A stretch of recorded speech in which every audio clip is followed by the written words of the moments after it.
네, 안녕하세요. 네. 자, 회로이론 강의를 맡은 양진목입니다. GS 강의는요, 뭐 다 아시다시피 이제 1시간 시험 보고, 그 다음에 이제 2시간 이렇게 이제 하는 건데,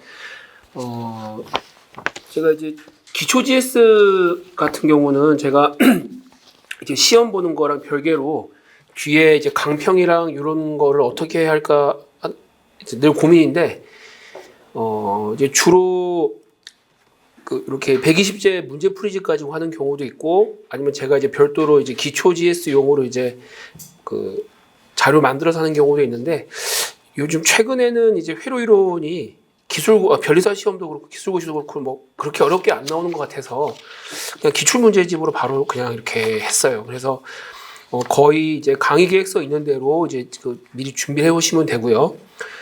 그 다음에 문제 난이도는 좀 계산을 좀 빡세게 할 수 있는 걸로 그냥 그렇게 냈습니다. 그래서 어쨌든 뭐 너무 막 어렵고 이런 좀 지엽적인 주제는 가급적 피하고, 회로이론 교재에서 이제 연습 문제 있는 것 중에서 좀 대표적인 유형들, 그런 것들 위주로 좀 이제 구성을 할 거예요. 그래서 아마 작년에 이제 제 GS 문제나 기초 GS 들으신 분들은 뭐 일부 한 문제씩 이렇게 겹치는 문제가 있을 수도 있는데, 뭐 완전히 같지는 않으니까 그냥 좀 안심하시고 들으셔도 되겠습니다.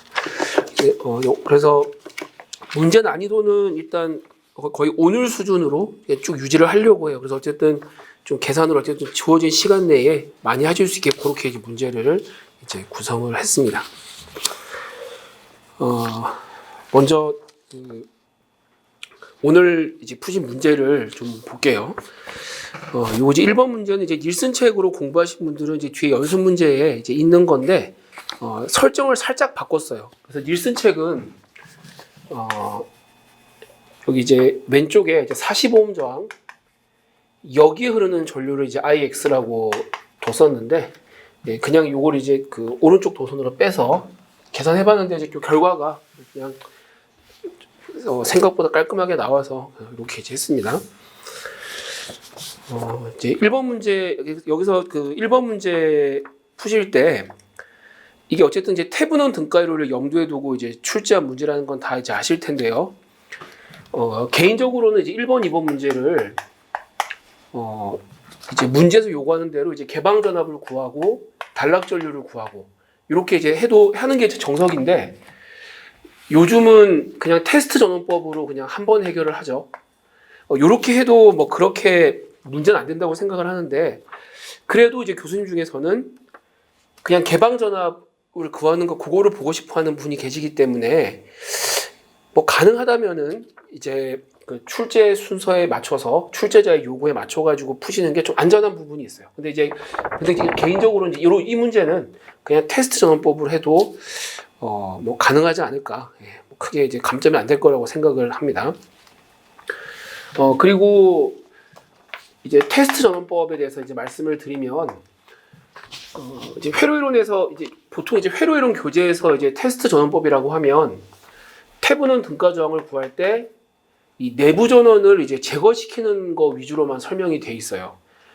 그런데 뭐 한 10몇 년 전, 거의 한 20년 다 돼가는 것 같은데요. 이제 수험계에서는 이제 계산기를 쓸 수 있으니까, 내부 전원을 제거하지 않고 그냥 테스트 전원을 연결해가지고 이제 회로 하나만 가지고 이제 RTH랑 VTH를 구하는 방법을 많이 쓰거든요.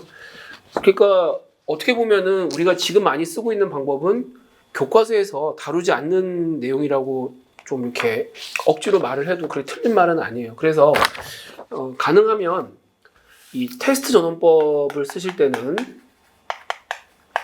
그 개요를 좀 간략하게 써주시는 게 뭐 좀 좋습니다. 그러니까 어떤 회로가 이렇게 선형 회로가 있는데 여기에 이제 테스트 전원을 달았다.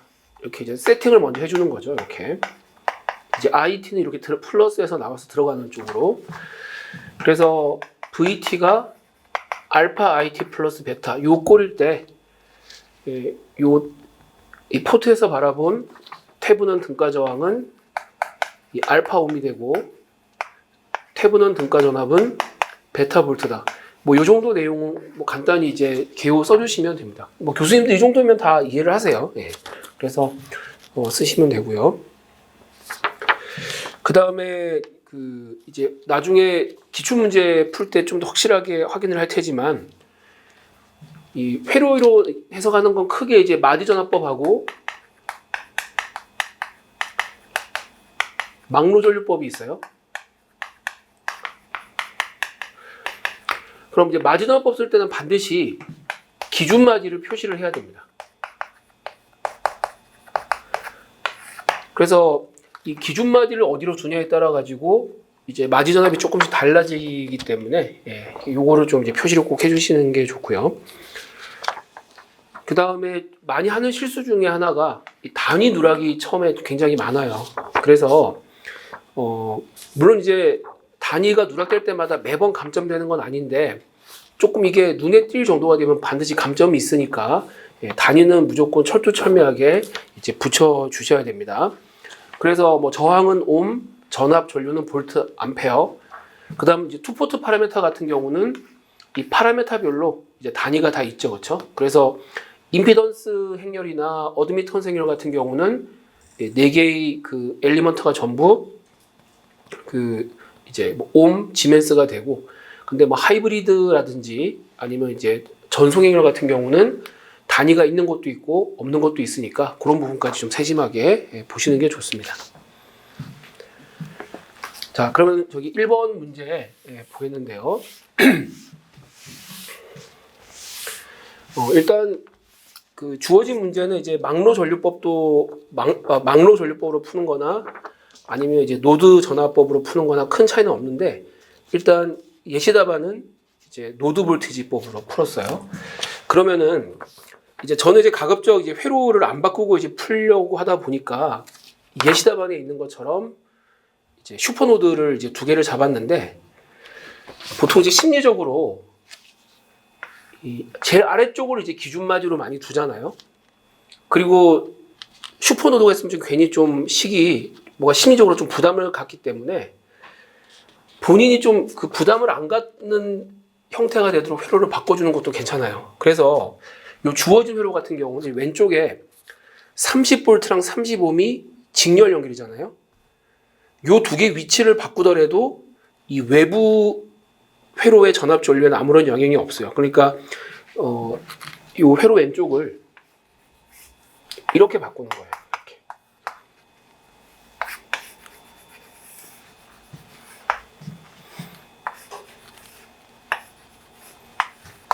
그 다음에 오른쪽도 이 종속 전압원하고 이 저항의 위치를 바꾸는 게 안전합니다.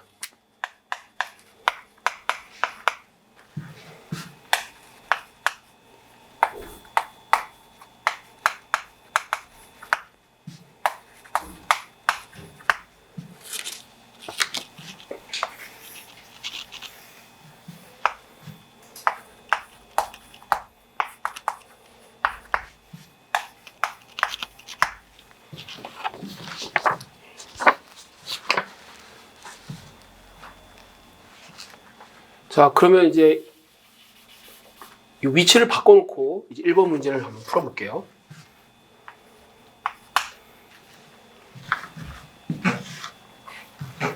그럼 이제 여기를 이제 기준마디라고 두면은 여기는 이제 VOC가 되고요.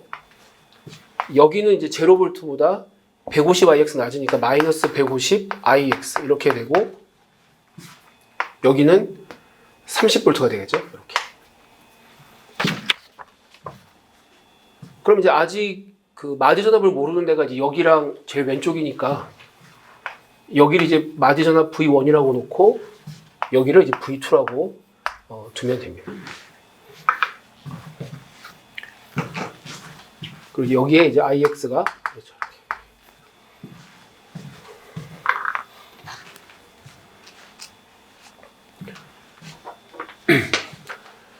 네. 그러면은 이제 미지수가 V1, V2, VOC, IX 이렇게 이제 그 네 개잖아요. 그래서 그 이제 식을 이제 네 개를 찾으면은 되겠습니다. 자, 여기서 먼저 KCL을 써보면 30분의 V1-30 플러스 45분의 V1 마이너스 VOC 플러스 30분의 V1 마이너스 V2는 제로 이렇게 되고, 그다음 여기서 또 식을 세워도 되죠. 네, 그래서 이거는 이제 15분의 여기 이제 마이너스가 붙어 있으니까 V2 플러스 150IX 플러스 60분의 V2 빼기 V5 플러스 30분의 V2 마이너스 V1 이렇게 됩니다. 그 다음에 여기서 이제 KCL을 적용을 해보면 30분의 VOC 마이너스 제로 더하기 IX 더하기 45분의 VOC 마이너스 V1은 이렇게 되고, 여기서 이제 KCL 쓰면 여기 이제 개방돼서 전류가 안 흐르죠. 그래서 이제 들어오는 전류, 나가는 전류 같다고 식을 세우면 IX는 60분의 VOC 마이너스 VO2 이렇게 돼요.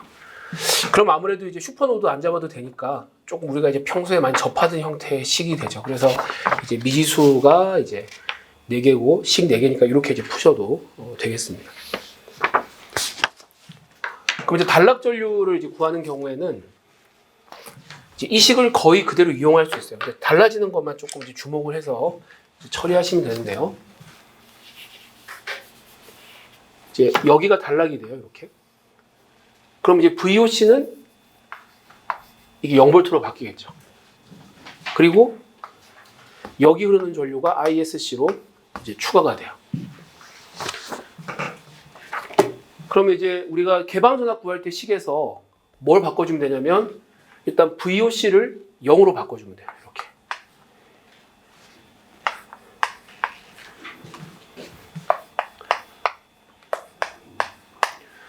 그 다음에 여기 이제 왼쪽 마디랑 오른쪽 마디랑 여기서 세운 거는 이제 건드릴 필요가 없고, 여기서 세운 식에서 이제 ISC만 추가해 주면 되죠. 그래서 IX가 들어가서 60ohm으로 흐르고 이렇게 흐르니까 여기에 플러스 ISC만 넣어주면 돼요. 그럼 똑같이 미지수가 이제 여기도 0으로, 여기도 0으로 넣어야 되죠. VOC.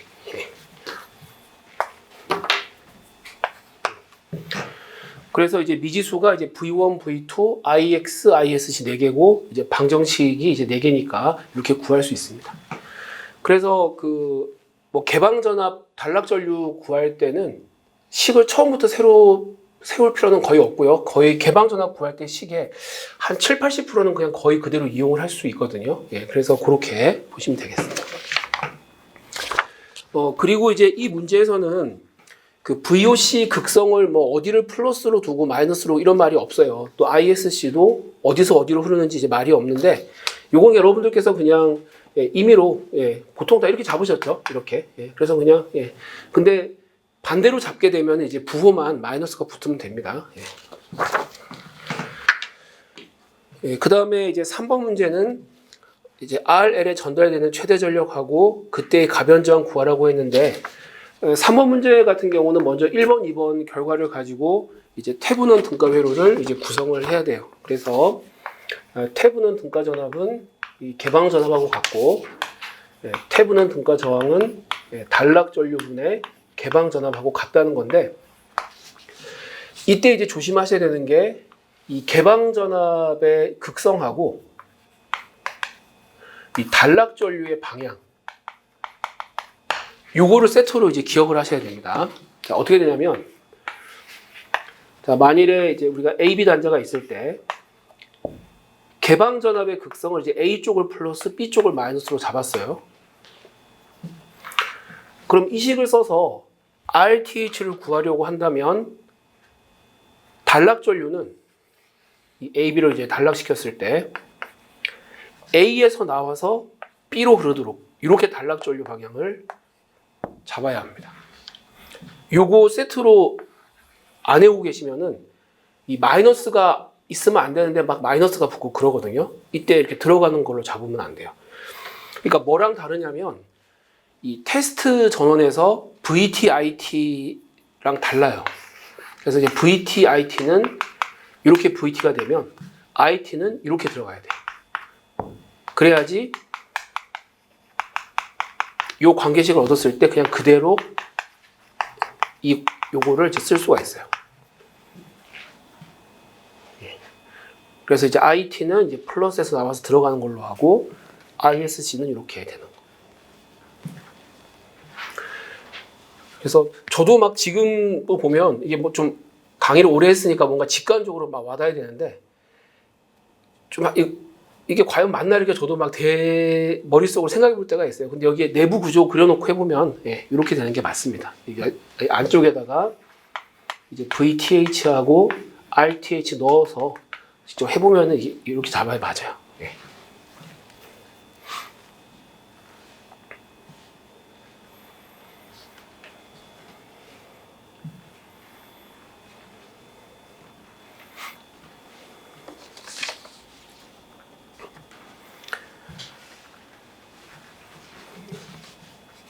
자, 그러면은 이제 우리가 그 구한 결과에서 이제 보면 이제 개방 전압이 마이너스 5V가 되고 이제 단락 전류가 마이너스 30분의 1이기 때문에 결국 요거는 150옴이 되겠죠.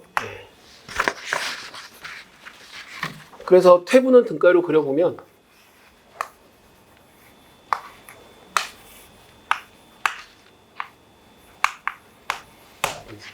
여기 이제 VTH가 5V가 되는데 지금 VOC는 이제 A 쪽을 플러스 B 쪽을 마이너스라고 놓고 이제 VOC를 구한 거잖아요. 그러면은 일단 이 VTH도 VOC 극성이랑 똑같이 위쪽이 플러스 아래쪽이 마이너스라고 두면 여기 마이너스가 붙어요. 근데 보통 마이너스 없애고 하니까 그냥 이런 식으로 그려지겠죠. 그 다음에 이제 RL의 최대 전력이 전달되기 위한 조건을 찾는데 보통 이제 우리가 기계적으로 그냥 RL은 RTH 이렇게만 아는데 그럼 좀 위험할 수가 있어요. 그러니까 반드시 이게 적용되는 상황이 어떤 건지까지 아셔야 됩니다. 그래서 제 기본 강의 책에도 이제 설명을 하고 있는데 이 공식을 쓰려면 RL, RTH 중에서 뭐가 가변이어야 되느냐? 이 RL이 가변이어야 돼요. 그러니까 여기 RTH하고 VTH는 모두 상수값을 가져야 됩니다. 고정된 값이어야 돼요. 그러니까 RL이 커졌다 작아졌다 하면서 RL의 최대 전력이 전달되기 위한 조건을 이제 찾는 거거든요. 그리고 제가 이건 전공자용 강의에서 가끔 이제 설명드리는 건데 이제 닐슨 책 보면 요거 허를 찌르는 문제가 뒤에 하나 실려 있어요. 수치는 정확하지가 않은데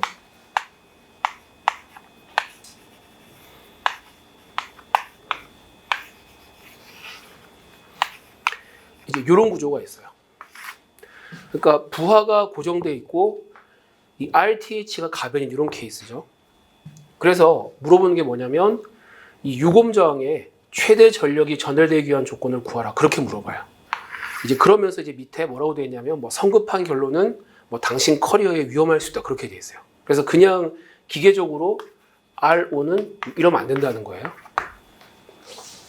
그러니까 지금 이 RL은 RTH 요거는 어디까지나 RL이 가변일 때 이제 쓰는 거기 때문에 지금 이 주어진 회로는 요 공식을 써먹을 수 있는 게 아니에요. 그럼 이때는 어쩔 수 없이 케이스 바이 케이스로 유곰에 흐르는 전류를 일단 I라고 생각해 보면 유곰이 소비하는 전력이 U가의 제곱이죠. 즉, 이 부하 저항이 고정되어 있으니까 이 부하에 흐르는 전류, 이 I의 크기가 최대의 조건만 찾으면 됩니다. 그래서 이 I를 구해보면 RO 플러스 6분의 30 이렇게 되잖아요. 일반적으로 이제 RO는 0 이상이라고 이제 전제를 하니까 이 I가 최대가 되려면 분모가 최소해야 되니까 결국 요거는 이제 6분의 30. 그리고 얘가 0일 때 이 30V가 다 걸리는 거죠. 여기에 직관적으로 보면. 그래서 반드시 이제 요거 구분하셔야 되고요. 그리고 이렇게 최대 전력 전달 조건을 조금 이제 디테일하게 정리해 놓으셔야 될 필요가 있는 게 이제 정연파 정상 상태예요. 그때는 이 부하 저항만 있는 게 아니라 여기 리액턴스 성분도 있거든요. 그래서 그 뭐 요게 이제 이 저항과 리액턴스가 모두 가변일 때, 그 다음에 부하의 위상은 고정돼 있고 크기만 변할 때 등등 이렇게 해서 몇 가지 크게 한 3-4가지 정도가 있는데, 예, 특히 이제 그 정연파 쪽 하실 때는 그것까지 이제 기억을 하셔야 됩니다. 그럼 어쨌든 이제 이 RL 값 구하고 이제 전력을 구할 때 요거는 이제 4번 문제를 염두에 두고 이제 말씀을 드리는 건데요. 이때는 RL에 흐르는 전류나 또는 RL에 걸리는 전압, 요거 두 개, 요거를 그냥 V라고 할게요. I나 V 값을 이제 미리 조금 우리가 체크해 놓는 게 좋습니다. 그러니까 RL이 150ohm이라고 할 때 여기에 걸리는 전압은 이제 전압 분배에 의해서 마이너스 2.5V가 흐르게 되죠. 아니면 흐르는 전류는 마이너스 60분의 1A가 돼요. 위에서 아래로. 요거는 이제 언제 써먹냐면, 이제 4번 문제 같은 경우는 요거는 그냥 단순 계산 문제인데,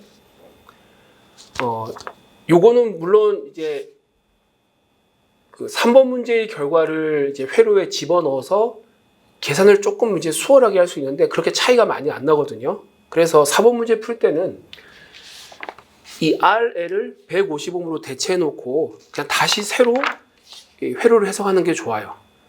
그럼 그 결과들이 나올 거잖아요.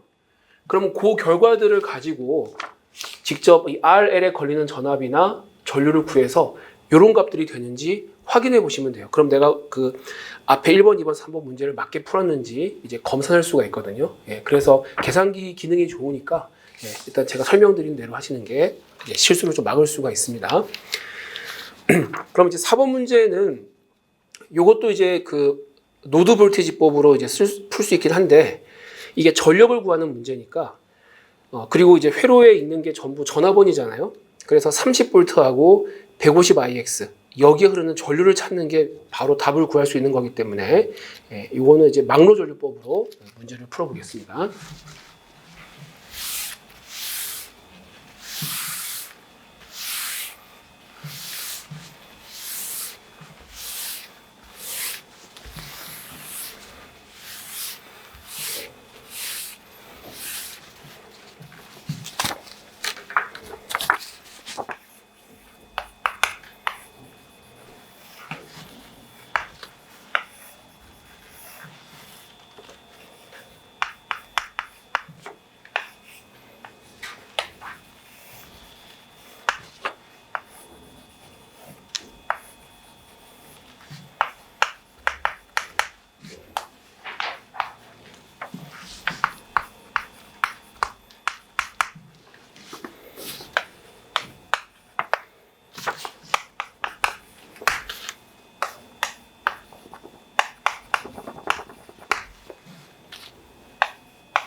지금 이제 이 회로는 이제 막로가 4개고요.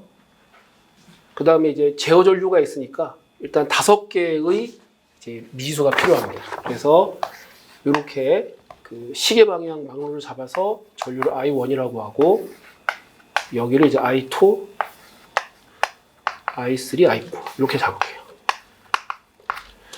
마침 다행인 건 이렇게 했을 때 이 각 전압원하고 전류 방향이 이제 수동부호 규정에 어긋나게 돼 있죠. 즉 마이너스에서 플러스로 흐르니까 그냥 바로 이 전압원의 크기랑 이 전류끼리 곱하면 해당 전원이 이제 공급하는 전력이 됩니다.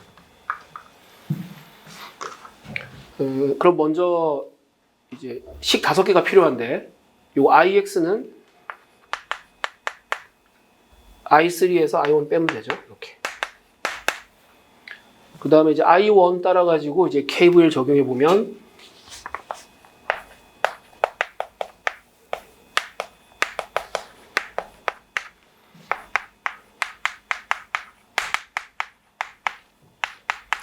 이렇게 되고, 그 다음에 이제 여기서 이렇게 전압강화 세우고 이렇게 전압강화 해도 똑같죠, 그렇죠? 그래서 30V 전압은 45에 I2-I1 플러스 300에 I2-I3 더하기 30I2 이렇게 됩니다. 그 다음에 이제 이렇게 KVL 적용하면 전체 전압강화 제로는 150에 I3-I4 더하기 300에 I3 빼기 I2. 그 다음에 이제 이렇게 KVL 적용해보면 전체 전압강화 제로는 60에 I4-I1 마이너스 150 IX 플러스 15 I4 플러스 150에 I4-I3 이렇게 돼요. 그럼 이제 미지수 5개 놓고 이제 계산기 이제 솔브를 풀면 값이 나오겠죠, 그렇죠? 뭐 I1이 얼마, I2가 얼마, 엔드 빠졌네요. 엔드 뭐 I3가 얼마 이렇게 하고 IX가 얼마 이렇게 나와요. 그럼 이제 참고로 이제 이걸 한번 검토를 해보는 거죠. 이 150옴을 위에서 아래로 흐르는 전류. 요거는 IX-I4 요거잖아요. 그래서 요 계산기 결과에다가 I3-I4 바 NS 이렇게 써봐요. 이렇게 해서 얘가 나오면은 이제 큰 문제가 없는 거죠. 그래서 1번, 2번, 3번에서 푼 내용들이 거의 틀릴 확률이 굉장히 작아집니다.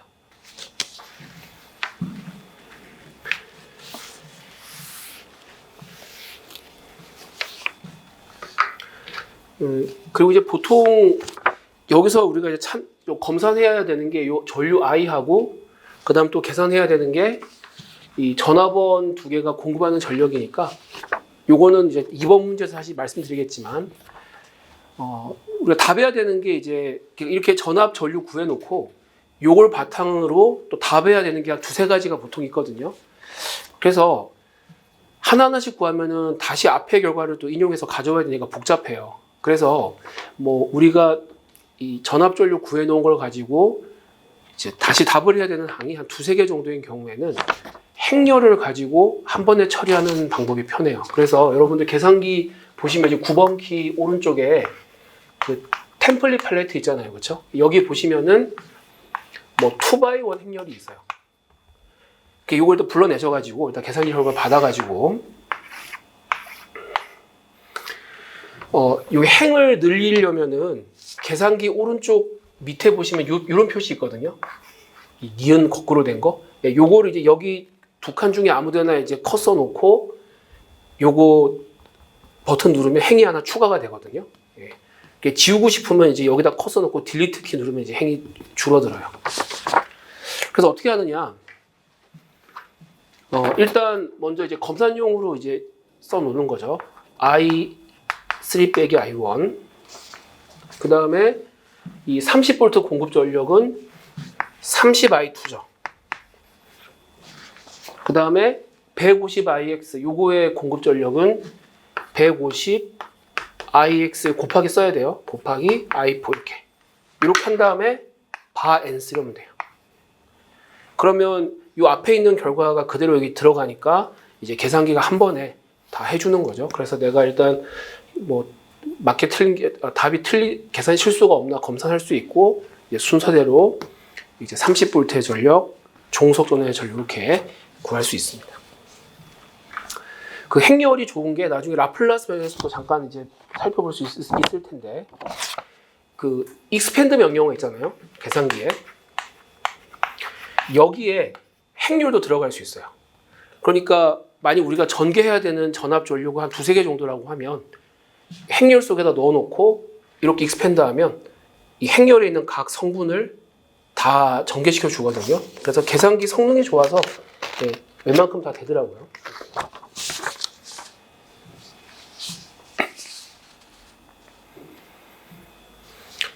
예. 그리고 이제 요 4번 문제 풀 어떻게 처리해야 되는지를 말씀을 드리겠습니다. 지금 이 문제 같은 경우는 전압원 둘 다 전력을 공급하고 있어요. 그래서 이제 실제 회로에서 이제 발생하는 전력은 이제 두 개를 이제 더하면 되는데, 간혹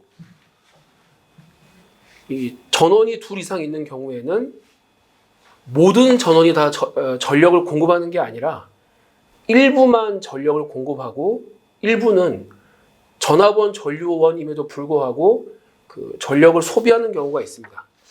그래서 그 전원이 여러 개 있는 경우에는 실제 공급 전력이 음수인 경우, 즉 전력을 얘가 소비하는 경우는 그냥 빼버려야 돼요. 그래서 정말 그 공급 전력이 양수인 값만 가지고 이 문제를 푸셔야 됩니다. 간단한 예를 들어서 말씀을 드릴게요. 전 처음에 이제 이거 말씀드린 이유가, 저도 처음에 자꾸 그 학부 때 이거 문제 풀 때 이해가 안 돼가지고, 그래서 설명해주는 친구는 단순한 것도 왜 모르냐 막 그렇게 이야기하는데 모르겠더라고요. 그래서 이제 왜 나만 좀 이해 안 되는 거 있잖아요. 그래서 그런 게 있어서 했는데, 예를 한번 들어볼게요.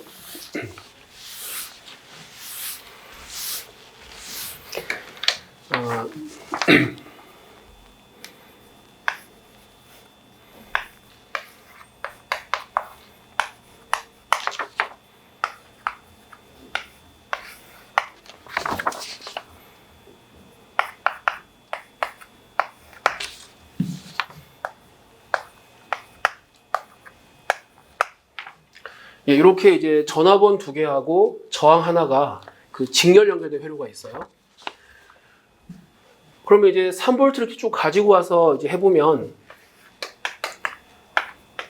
얘는 이제 극성이 이제 왼쪽이 플러스 오른쪽이 마이너스니까 두 개 합하면 이 등가위로가 이렇게 되죠. 2V 전압원에 2옴 이렇게 돼요. 이렇게. 그럼 여기에 이제 부하를 달아가지고 이 부하의 최대 전력이 전달되려면은 여기 이제 2옴 저항을 이제 달아야 됩니다.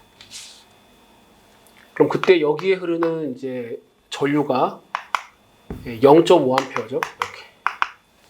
그래서 얘가 소비하는 전력은 이제 2 곱하기 4분의 해가지고 0.5W가 돼요. 이렇게 소비하는 게. 그럼 뭐 물론 시험에 이렇게 뭐 심플한 건 안 나오지만 여러분 푸신 거 4번 문제랑 똑같은 걸 여기서 해보는 거예요. 그러면 이제 실제로 이 부하에 2옴 저항을 달았을 때 이 공급하는 전력 중에서 이제 얼마만큼이 소비되냐 이렇게 되는 거거든요. 그러면 여기 지금 이제 2분의 1A가 흐르니까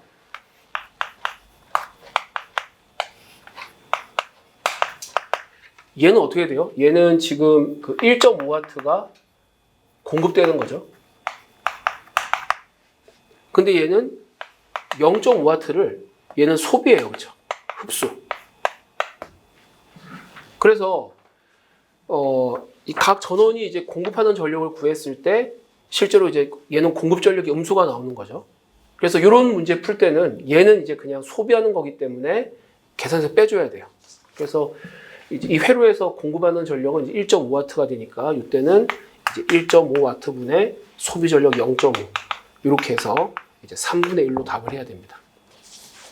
근데 만일에 얘도 전력을 공급한다고 하면 이제 더해주면 되는 거죠. 예, 그래서 실제로 이렇게 해서 요 4번 문제는 어쨌든 실제 공급하는 전력이 이제 양수값인 거 보셔야 돼요. 그러니까 전원이라고 무조건 넣어주는 게 아니라 전원임에도 불구하고 전력을 소비 흡수하는 경우는 이제 여기 대상에서 제외를 해줘야 됩니다.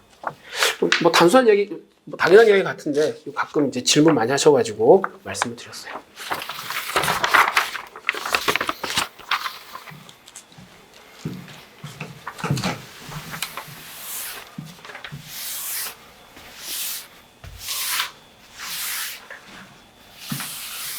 그 다음에 2번 문제를 보겠습니다.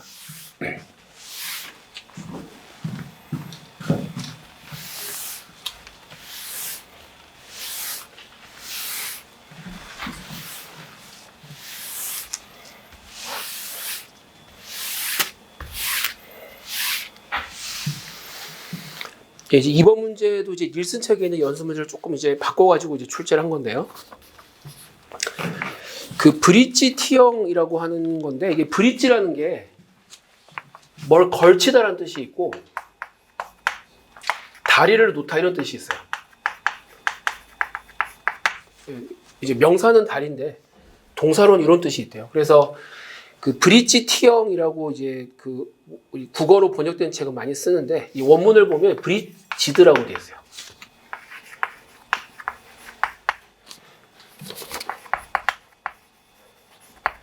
그러니까 뭔가 이제 다리가 걸쳐졌다는 거죠. 그래서 원래 이제 밑에 이렇게 저항이 T형으로 있는데 여기에 이제 브릿지를 걸어두었다는 뜻이에요. 그래서 브릿지드 T형 이런 의미가 됩니다.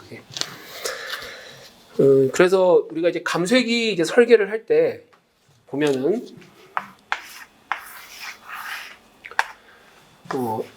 이 부하 저항이 있고 여기 입력 단자가 있으면 이 입력 단자에서 바라본 저항이 이 부하 저항이랑 동일하게 일단 이런 조건을 많이 설정을 해요.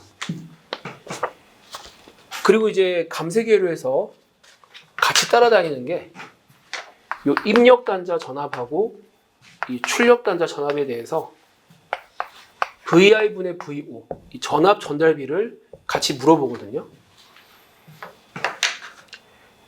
이게 이제 왜 그러니까 요거하고 그 다음에 이 입력 단자 저항이 부하 저항이랑 같도록 하는 게 나름 이제 같이 좀 얽혀 있는데요.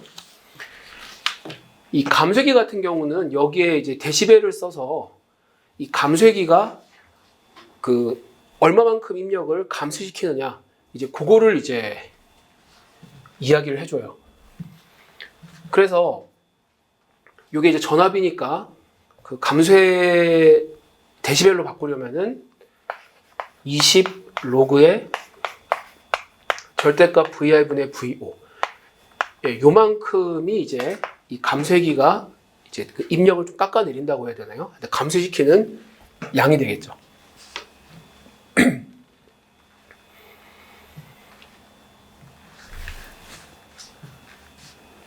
그래서 원래 우리가 데시벨이라고 하는 거는 그 전력에 대해서 적용하는 거기 때문에 정확하게는 이 입력 단자로 들어오는 전력이랑 출력으로 나가는 전력, 즉 RL에 전달되는 전력, 이 두 전력에 대해서 이제 데시벨을 취하는 거예요. 그래서 여기 입력 단자의 전력을 PI라고 하고 이제 출력으로 나가는 부하로 나가는 전력을 PO라고 해보면 실제 감쇄기의 이제 감쇄비라고 하는 거는 10 로그의 PI분의 PO가 됩니다. 그래서 그 이제 우리가 무조건 데시벨이라고 20 로그를 붙이는 게 아니라 원래 데시벨에서 이제 여기 들어오는 거는 진수에 들어오는 거는 전력이 들어오거든요. 근데 이제 전압 전류는 이제 그러니까 이제 전력은 전압 전류의 제곱에 비례하니까 여기 진수의 전압이나 전류를 쓸 때는 요 전력이랑 요 관계를 고려해서 이제 2를 앞으로 빼주는 거죠. 그래서 20로그를 붙이는 겁니다. 자, 그러면 이 입력 단자에서 본 등가 저항을 RI라고 해보면 자, 요거는 RI분의 VI의 제곱 분자는 RL분의 VO의 제곱 이렇게 되겠죠. 근데 만일에 이 부하 저항이랑 입력 단자에서 본 등가 저항이 다르다고 하면 순수하게 입력, 출력, 전압의 비를 가지고 이 전력 요 비를 이제 우리가 못 찾는 거죠, 그렇죠? 따라서 이제 억지로 요 두 개가 같도록 이제 설계를 해 놓으면은 이제 전압 전달비만 가지고도 이 전력이 얼마나 감소되는지를 이제 알 수가 있습니다. 그래서 이렇게 그 입력 단자 저항이 출력이랑 같도록 하는 거는 이제 크게 봤을 때 요 감쇄기의 어떤 데시벨 값이라고 해야 되나요? 이제 그거까지 염두에 둔 거죠. 그러면은 이제 이런 식이 가능한 거죠. 이게 같다고 하면.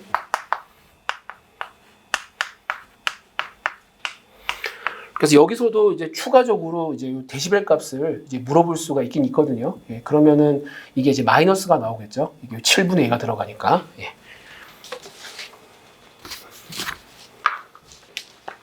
일단 이 배경은 이렇습니다. 그래서 이 감쇄기가 되게 종류가 많아요. 그래서 지금 보시는 거는 뭐 이제 T형, 브릿지 T형이고 또 그거 말고도 많은데 뭐 일단 설계 그래서 이 회로 구조가 어떠냐에 따라 가지고 조금씩 이제 그 조건들이 이제 달라집니다.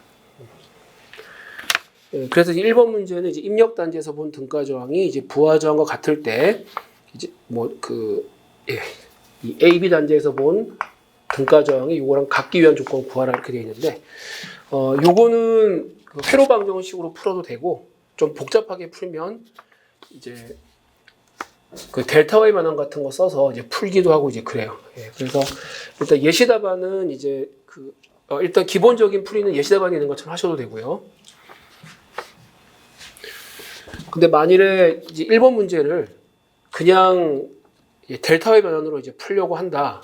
그럼 이렇게 가시면 돼요.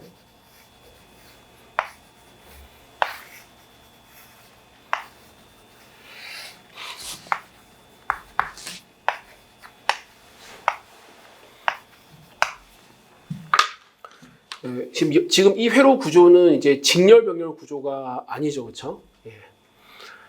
근데 여기 보시면은 이 T형, Y형 구조가 있어요. 전부 똑같아요. 그럼 잘 쓰진 않는데 요거를 델타형으로 바꿀 수 있거든요. 그러면 저항이 모두 똑같으니까 이걸 델타로 바꾸면은 요거 3배가 되겠죠. 3R.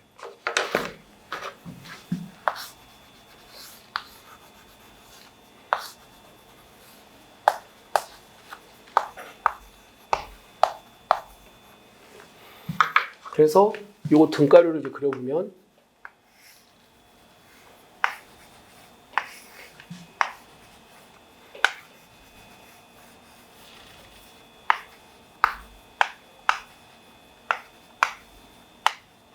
이런 식으로 주어집니다. 그래서 계산기 명령어 이용하실 수 있죠, 그렇죠? 그래서 요거는 이제 식을 세워보면 이 3R이라고 하는 저항이랑 3R이랑 R1이 병렬 연결된 거, 그다음 3R이랑 R1이 병렬 연결된 거 이렇게 되는 거예요. 그래서 요거 계산기로 이제 엔터 치면은 뭐 답이 나오겠죠. 그래서 이제 그 계산 결과 받아서 solve n스는 RL 이렇게 해서 답을 R1 이렇게 쓰면 됩니다. 이렇게. 이제 그러면 이제 R1이 이제 주어진 식으로 나오겠죠. 그다음 두 번째 문제는 이제 R1이 요 설문 1의 조건을 만족할 때 전압 전달비를 구하라 이렇게 되어 있는데 사실 요거 손으로 풀면은 이게 막 뭐가 약분이 되고 막 그런 게 있거든요. 근데 요즘은 계산기 성능이 좋아서 그냥 1번에서 구한 조건을 딱 n스 해서 집어넣으면 계산기가 알아서 약분까지 해줍니다. 여기서 식만 한번 세워보면 이 회로가 편해요.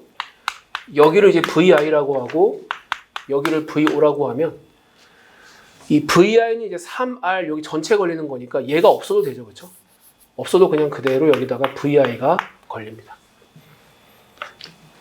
그럼 이제 전압 분배 법칙을 쓰면 VO는 3R RL 플러스 3R 병렬 연결 R1분의 3R 병렬 연결 RL 여기에 VI 이렇게 되겠죠. 이게 이제 전압 전달비예요. 그래서 요거 계산기로 계산하셔가지고 요 RL에다가 그 앞에 구한 결과를 집어넣으면 이제 계산기가 알아서 이제 답을 제시를 해주죠. 그래서 이제 3번 문제 같은 경우는 이제 그냥 뭐 연립 방정식 이제 풀면 되는 거고요. 이제 4번 문제는 이제 구체적으로 이제 VI에다가 42V 전압을 달았을 때 이 R1부터 RL까지 5개 저항 중에서 뭐 전력을 가장 많이 소비하는 게 뭐냐 요거 물어보는 건데 요것도 그냥 식 세워서 요거 한번 계산기 어떻게 처리하는지 보면 좀 보겠습니다.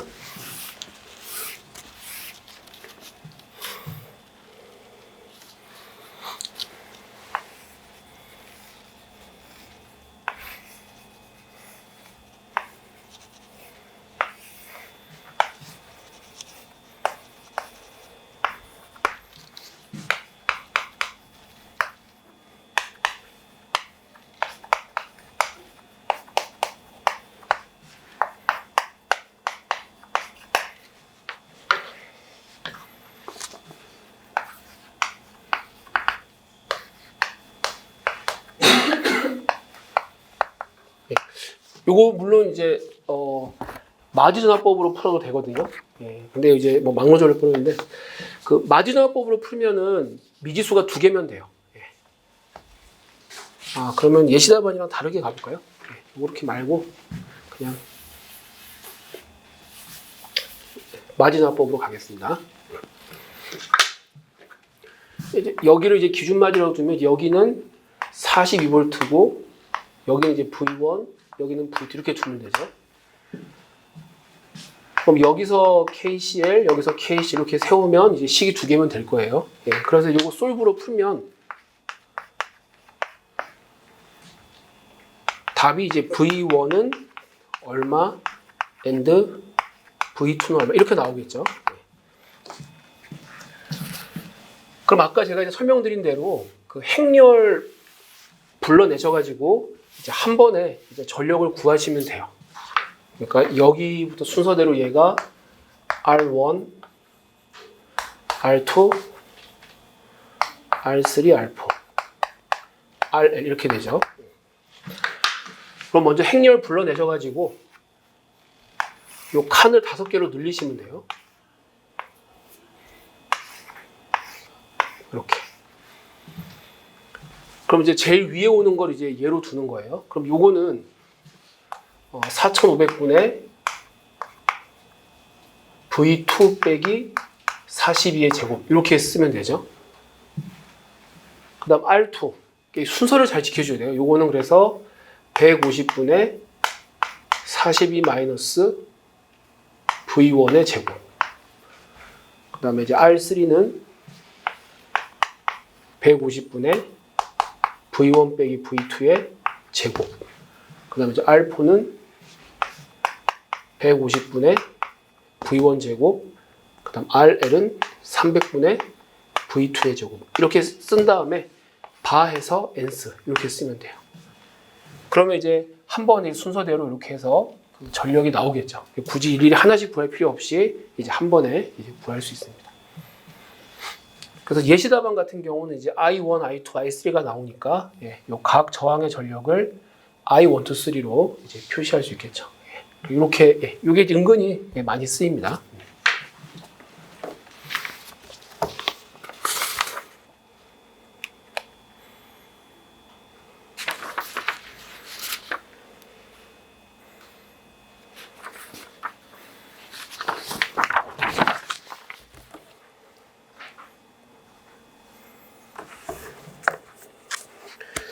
그러면은 일단 저기 뭐죠? 그 시간 좀 남아서 그 기출 문제집 좀 교재 뒤에 문제를 좀 한 문제 두 문제 정도 좀 보도록 하겠습니다.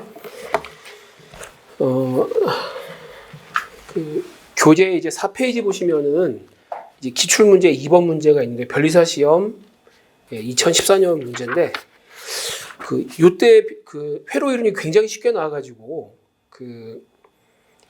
그때 회로 합격자가 뭐 한 150명 넘었다고 그러더라고요. 회로로 합격하신 분들이. 근데 그때 아깝게 요 문제를 놓치셔가지고 좀 합격 못하신 분들이 계셨어요. 근데 이제 점수가 이게 거의 20점짜리니까 이거 틀리면 20점 깎이는 거니까 좀 그렇지 아무래도.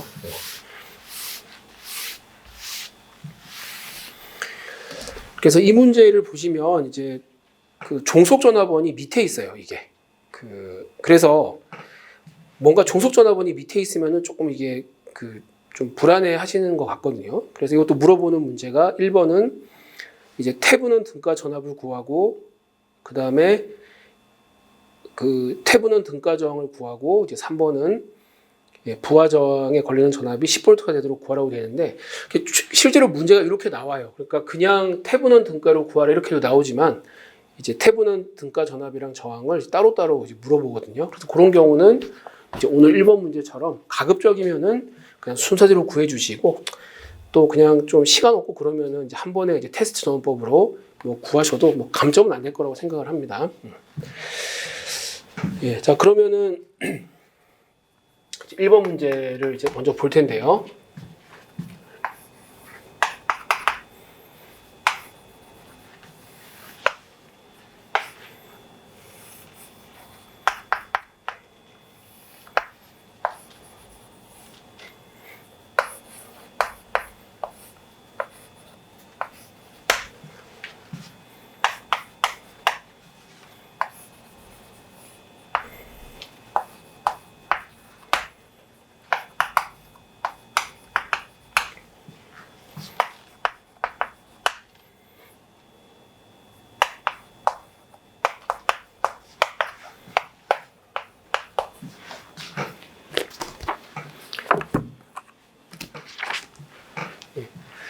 자, 여기서는 이제 기준마디를 어디로 두는지에 따라서 그 이제 마디 전압이 달라져요. 그래서 그 예시답안의 경우에는 여기를 기준마디로 뒀거든요. 근데 예시답안하고 다르게 한번 기준마디를 잡아볼게요. 여기를 이제 기준마디라고 두면은 여기는 이제 0V보다 2I 델타 높아요. 그럼 이제 여기는 2I 델타보다 VOC만큼 높으니까 이제 마디 전압이 2I 델타 더하기 VOC 이렇게 써야 되죠. 그래서 의외로 이 소자를 이렇게 이제 아래쪽에 이제 하나 갖다 놓으면은 여기랑 여기가 전압이 같다라고 이제 잘못 생각할 수 있는데 아닙니다. 그러니까 마디 전압, 그러니까 기준 마디가 어디냐에 따라 가지고 이제 마디 전압이 달라져요. 그럼 여기는 어떻게 되느냐? 여기 이제 0V보다 10V 높으니까 이렇게 되겠죠. 그리고 이제 여기랑 여기는 단락되어 있으니까 그냥 하나의 마디로 생각해도 괜찮습니다.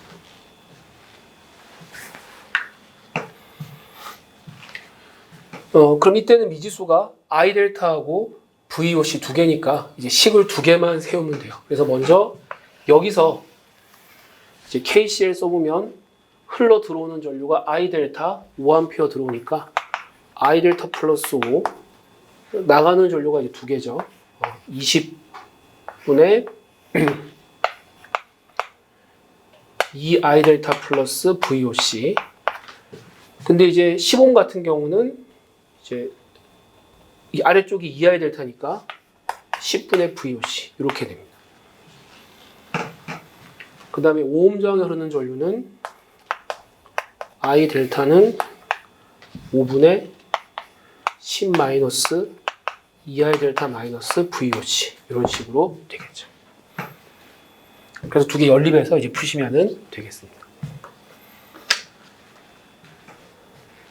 근데 만일에 이제 여기를 기준마디로 뒀다라고 하면 여긴 0V니까 여기는 마디 전압이 0V보다 2I 델타 낮기 때문에 여기는 이제 마이너스 2I 델타가 되죠. 그 다음에 여기는 마이너스 2I 델타보다 10V 높으니까 10 마이너스 2I 델타 이렇게 돼요.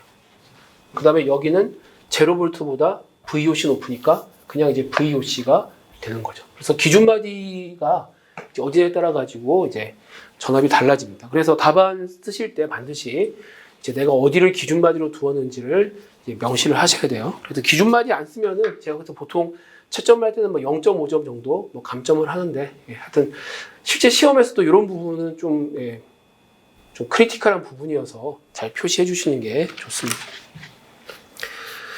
그 다음에 이제 등가 저항 구하라고 했는데 여기를 이제 단락시키고 문제를 푸셔도 되고요. 그 다음에 이제 예시답안처럼 여기에 이제 테스트 전원을 달아서 이제 문제를 풀어도 괜찮아요. 그럼 여기 만일에 이제 단락 전류를 가지고 이제 구한다고 해보면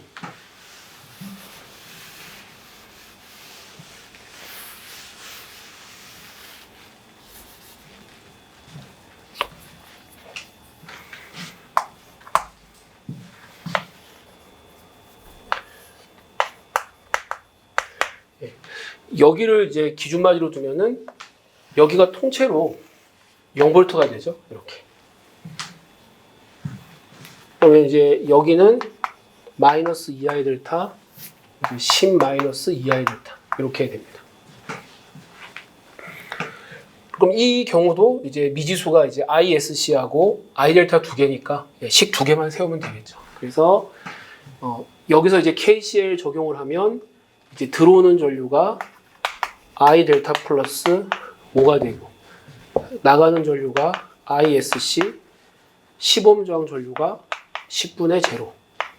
그 다음에 20옴 저항 전류가 20분의 0 이제 빼기니까 플러스 2I 델타 이렇게 됩니다. 그 다음에 5옴 저항 전류 I 델타는 5분의 10 마이너스 2I 델타 빼기 0 이렇게 되겠죠.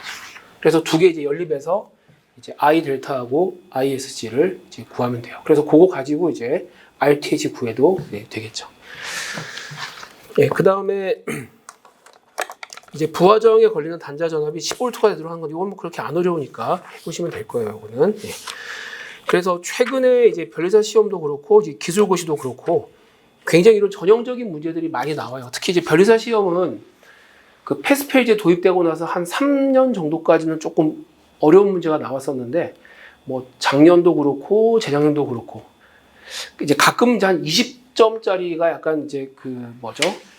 회로 교재에 잘 없는 내용이 나오긴 한데, 요거는 그냥 만점 안 주려고 내는 것 같고요. 그나마 작년에는 이런 것도 안 나왔어요. 그래서 기본적인 거 잘 보시면 뭐 충분히 이제 합격점 받으실 수 있게 그렇게 문제가 나오니까, 일단 이번에 처음 이제 2차 시험 보시는 분들은 너무 어려운 주제들은 그냥 건너뛰시고, 기출문제 중에서 좀 평이한 것들 있잖아요. 그러니까 딱 봤을 때, 아, 이거는 못 풀면 안 되겠다 싶은 것들, 이제 그런 거 위주로 좀 집중적으로 연습을 하시는 게 좋습니다. 그러면은 한 10분, 15분 쉬었다가 이제 뒤에 기출문제 쪽 순서대로 보도록 하겠습니다. 잠깐 쉬었다 하겠습니다.